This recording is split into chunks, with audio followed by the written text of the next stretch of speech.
नमस्कार बच्चों, मैं संगीता भालेराव मैडम कक्षा 6वीं बी और सी के बच्चों को गणित पढ़ाती हूँ। देखो बच्चों, पिछले वीडियो में हम लोगों ने पाठ क्रमांक 10 तो इसका अध्ययन किया था और उसमें हम लोगों ने समीकरण किस तरह से तैयार करना है और उसको हल भी किस तरह से किया है, इसका अध्ययन पिछले पाठ में किया था। अभी इस वीडियो से हम लोग पाठ क्रमांक 11 अनुपात भिन्नात्मक रूप, ये जो पाठ है इसका अध्ययन करने वाले हैं। तो देखो, अनुपात किसको कहते हैं और उसका भिन्नात्मक रूप में लेखन करने के बाद किस तरह से अनुपात को हल किया जाता है, यह भी हम लोग इस वीडियो में देखने वाले हैं। तो सबसे पहले अनुपात का अर्थ क्या है, अनुपात का वाचन किस तरह से किया जाता है, यह भी हम लोग पहले देखने वाले हैं। देखो, यहाँ पर दो भाई बहन यहाँ पर दिखाए गए हैं। एक रमेश है और उसकी बहन नीलिमा है। देखो, ये जो रमेश है, तो देखो पिछले साल हम लोगों ने दो संख्याओं की तुलना किस तरह से किया जाता है इसका अध्ययन किया है। अभी इस साल हम लोग देखने वाले हैं कि अन्य प्रकार से भी दो संख्याओं की तुलना की जाती है।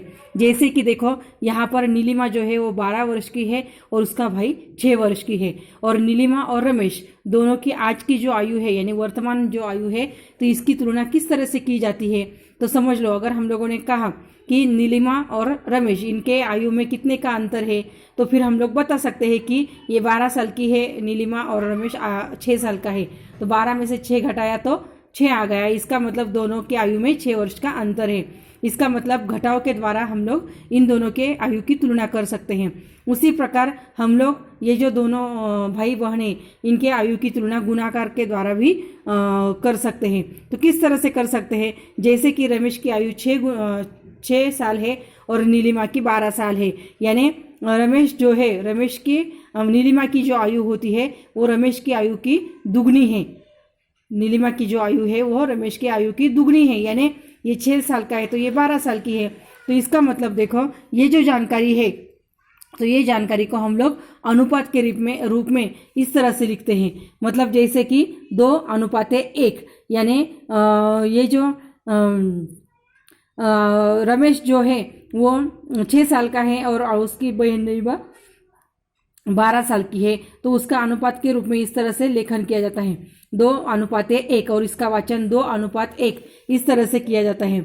और दो भिन्न संख्याओं का अनुपात में हम गणित की भाषा में भिन्न के रूप में भी लिख सकते हैं। तो जैसे कि अनुपात जो है 2:1, इसको हम लोग भिन्न के रूप में 2/1 ऐसा भी लिख सकते हैं। उसके बाद देखो, अनुपात का और एक उदाहरण बताती हूँ। जैसे कि देखो, हमारे घर में इडली की जाती है, तो इडली के लिए जो भी साहित्य लिया जाता है उसको भी अनुपात के रूप में लिया जाता है। जैसे कि यहाँ पर देखो, जानकी नाम की एक अम्मा है, उन्होंने यहाँ पर इडलियाँ और डोसे तैयार किए हैं और इडली और डोसे के लिए किस तरह का अनुपात चाहिए वो हम लोग देखने वाले हैं। तो देखो, यहाँ पर इडली के आटे के लिए 1 कटोरी उड़द दाल के साथ 2 कटोरी चावल, इसका अनुपात लेना चाहिए।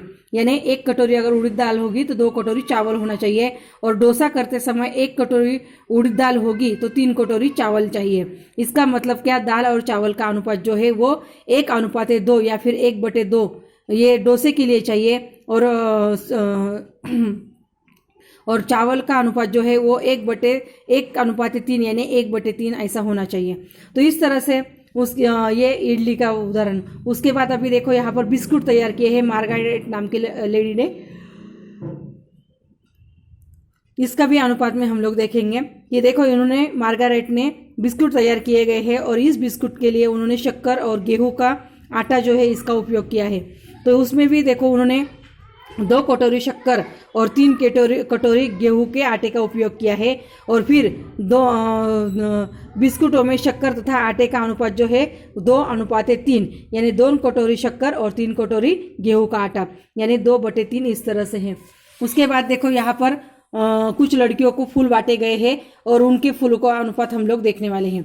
देखो, यहाँ पर लड़कियां दी है और उसके बाद नीचे फूल दिए हैं। देखो, 3 लड़कियां होगी तो उनको कितने फूल दिए हैं, 12 फूल दिए हैं। तो देखो, 5 लड़कियां होगी तो उनको कितने फूल देंगे, देखो यहाँ पर कितने, तो 20 फूल दे देंगे। उसके बाद देखो, 32 फूल होंगे तो वो कितने बच्चों को दे दिए होंगे, तो 8 लड़कियों को दिए गए होंगे। और एक लड़की को कितने फूल आएंगे, तो 4 फूल आएंगे। कैसे किया ये गणित हम लोगों ने, तो यहाँ पर देखो लड़कियों की संख्या बटे फूलों की संख्या। तो यहाँ पर 3 लड़कियां हैं और 12 फूल है, तो 3/12 यानी 3 एकम 3, 3 चौक 12, तो उसका अनुपात आ गया 1/4। अभी इन सबका अगर हम लोगों ने इस तरह से अनुपात किया तो वो 1/4 ही आना चाहिए, यानी 1:4 आना चाहिए। तो इस तरह से ये लड़कियां और फूलों का अनुपात जो है वो 1:4 है। उसके बाद देखो प्रत्येक एक वर्ग के प्रत्येक विद्यार्थी ने अपनी वर्तमान आयु और दादी की वर्तमान आयु का अनुपात ज्ञात किया है। देखो जैसे कि जॉन के वर्तमान आयु 10 साल है और उसके दादू की आयु 65 साल है, तो जॉन ने कहा कि उसके आयु का उसका अनुपात कितना होगा। तो देखो 10/65 यानी 10 साल जॉन की उम्र है और 65 साल उसके दादी की उम्र है, तो 10/65 यानी 10। तो देखो दोनों को एक ही संख्या से भाग देना है, तो यहाँ पर 5 से भाग दिया। तो देखो 10/5/65 यानी देखो 5 दूना 10 और 13 5 13 65। तो यहाँ पर इसको 2/13 जो है इसको तुल्य अनुपात कहा जाता है और ये इस तरह से हल किया जाता है। उसके बाद देखो यहाँ पर 12 अमरूद और 16 चीकू, इनका भी अनुपात देखो। अमरूद और चीकू का संख्या का अनुपात ज्ञात करना है, तो इसके लिए देखो अमरूद की संख्या बटे चीकू की संख्या। अमरूद कितने हैं 12 और चीकू कितने हैं 16, तो दोनों को एक ही संख्या से भाग करना है। देखो 12/4/16/4 यानी 4 तिया 12 और 4 चौक 16। तो यहाँ पर अमरूद और चीकू इनके अनुपात आ गया 3/4 यानी 3:4। उसके बाद है चीकुओं की संख्या और अमरूद की संख्या, इनका अनुपात। अभी चीकुओं की संख्या बटे अमरूदों की संख्या। चीकुओं की संख्या 16 है, अमरूदों की 12 है।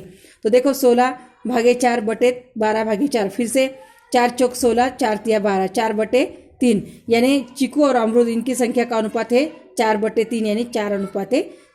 तो इस तरह से ये हम लोगों को अनुपात का वाचन किस तरह से किया जाता है और अनुपात को भिन्न के रूप में किस तरह से लिखा जाता है, यह हम लोगों ने इस वीडियो में देखा है। अगले वीडियो में हम लोग यहाँ पर प्रश्न संग्रह 28 में अनुपात का लेखन और गणित जो है वो हल करने वाले हैं। धन्यवाद।